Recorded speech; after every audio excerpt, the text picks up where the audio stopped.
Bonjour tout le monde et bienvenue dans cette nouvelle vidéo. Aujourd'hui, on va parler du tatouage du crâne ou la trichopigmentation.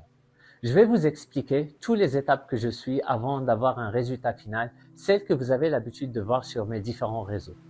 Tout d'abord, je vais voir le client et je vais discuter avec lui pour comprendre d'abord ses besoins, ses attentes par rapport à ce tatouage. Il faut savoir que c'est un tatouage semi-permanent, donc il a une durée de vie bien déterminée.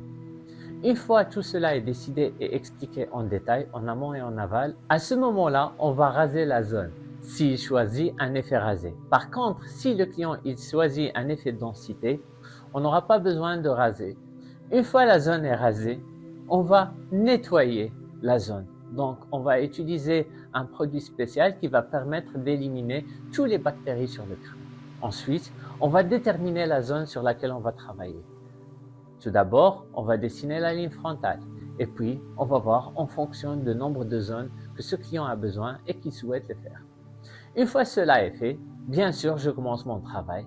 On va commencer du devant vers l'arrière et puis on va aller de l'arrière vers le devant.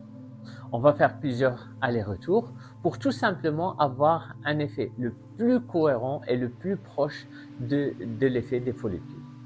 Une fois cela est fait, on va nettoyer la zone au fur et à mesure. Et puis, on va mettre une crème sur la zone pour hydrater la peau et pour augmenter l'élasticité de la peau pour permettre à la peau d'avoir une bonne cicatrisation.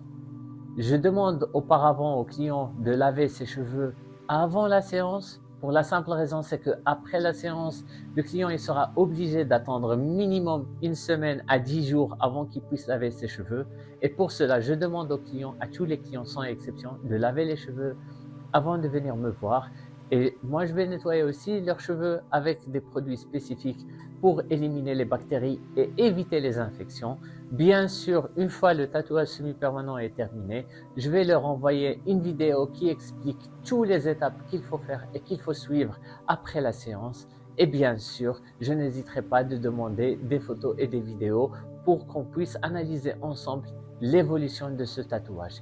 D'une manière générale, il faut compter 3 semaines à 1 mois avant de faire une deuxième séance et la même chose avant de faire une troisième séance. Dans certains cas et certaines personnes, ils aiment bien faire une quatrième séance pour avoir un effet beaucoup plus prononcé. Donc, on va attendre aussi pour la quatrième séance 3 semaines à 4 semaines. Voilà, j'espère que j'étais clair. Si vous avez la moindre question, n'hésitez pas à m'envoyer un message. À très bientôt, au revoir.